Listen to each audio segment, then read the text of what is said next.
warahmatullahi wabarakatuh. Salam jumpa, salam sejahtera untuk Anda semua para pemirsa Arah 9 Channel. Saat ini saya berada di kediaman pemburu hantu bersama seorang sutradara yang juga gemar berhantu. Nah, ini dia.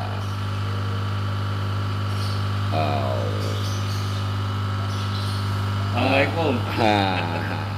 Kita nanti akan ngobrol-ngobrol sekitar dunia perhantuan. Kita ngobrol santai sembari kita menelisik pengalaman-pengalaman dua insan perfilman. Jadi Babe Lukman ini sebenarnya pemain film, walaupun dia nyambi jadi dukun. Beliau pernah memerankan dalam film Pemburu Hantu The Movie. Sementara beliau ini, Mas Trijoni, ini dulu di Pemburu Hantu The Movie terlibat. Jadi apa waktu itu sampean, Mas?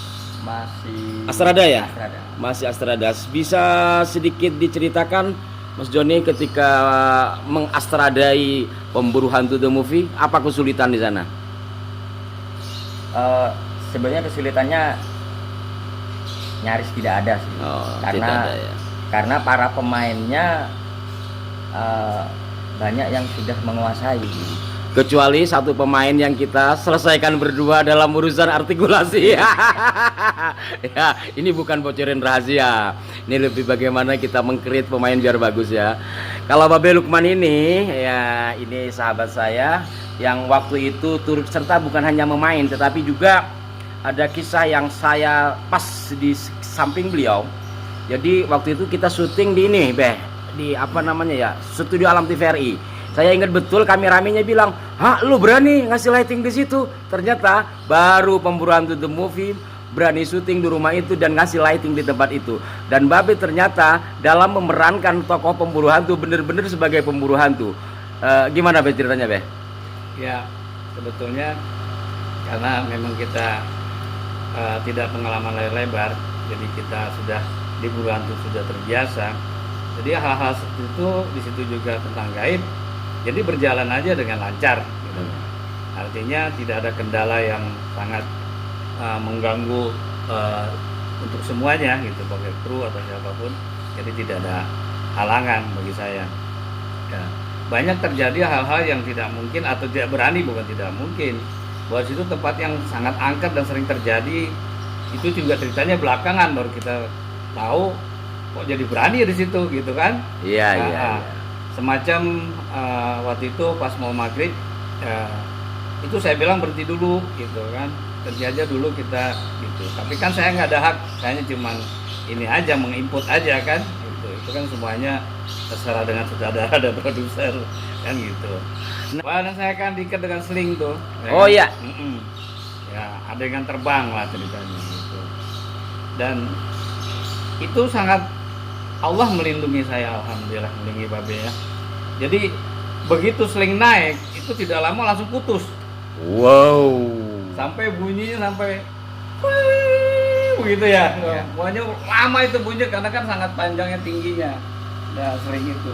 Nah, itu saya ya Allah, saya tetap bersyukur pada Allah bahwa gimana kalau sudah sampai tinggi sekali baru putus. Jadi belum sampai terlalu tinggi itu sering itu putus. Nah, itu berarti Allah alhamdulillah melindungi kita semua saat itu. Itu yang saya input itu, tolong kita berhenti dulu lah gitu. Ini udah mau maghrib tapi dilanjutkan. Itu telah terjadi seperti itu. Itu kenapa dilanjutkan, gara-garanya ya beliau ini. Karena scene-nya sayang kalau dipotong. Dan lighting, jadi syuting tuh begitu pemirsa, kadang-kadang lighting kita tidak memadai walaupun sekian ratus ribu HMI. Karena masih memerlukan matahari. Matahari tanggung kalau kita stop sementara, secara supranatural waktunya harus berhenti. Tapi ya asik-asik saja. Saya pengen dengar cerita dari Babe waktu itu, waktu ceritanya kan berburu ya, menangkap. Tetapi faktanya menangkap beneran kan, yang di Rumah Batu apa di mana itu?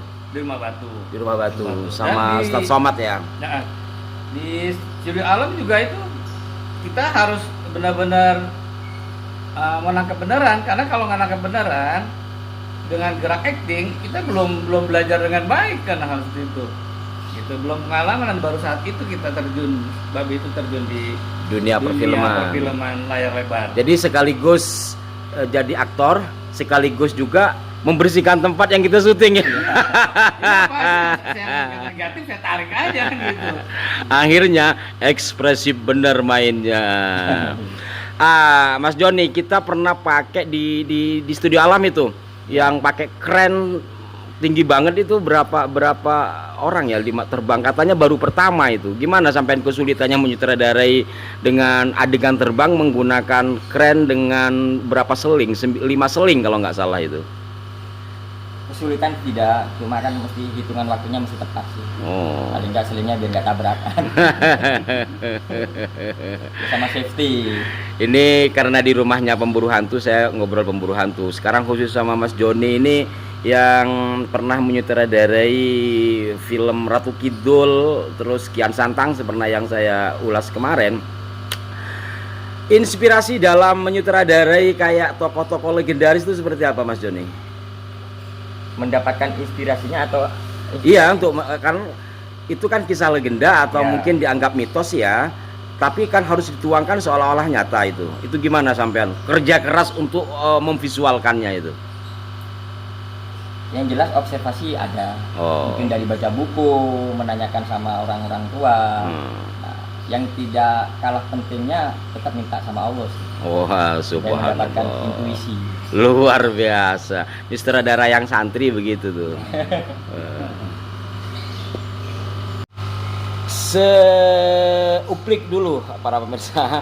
Sekedarnya saja kita lepas kangen mengenang masa kita syuting dulu bersama di lapangan. Saat ini sudah terpencar-pencar. Saya dengan saya sendiri, Mas Joni sudah sibuk dengan dunia perfilman, Babe Lukman masih sering komunikasi dengan saya. Sampai jumpa, mudah-mudahan ada manfaat atau inspirasi yang bisa diambil dari tayangan ini, dan mudah-mudahan perfilman kita ke depan semakin maju, bukan begitu Mas Joni? Iya. Semakin maju dan semakin diakui di dunia, tidak lagi dipandang sebelah mata. Sampai jumpa. Wassalamualaikum warahmatullahi wabarakatuh. Kritik dan saran Anda yang konstruktif sangat kami perlukan. Sampai jumpa. Wassalamualaikum warahmatullahi wabarakatuh.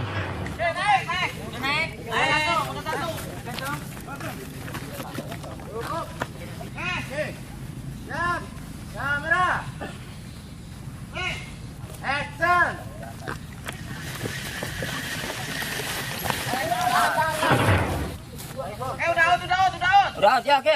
Terus ya, tarik gitu tuh. Oke, kamera.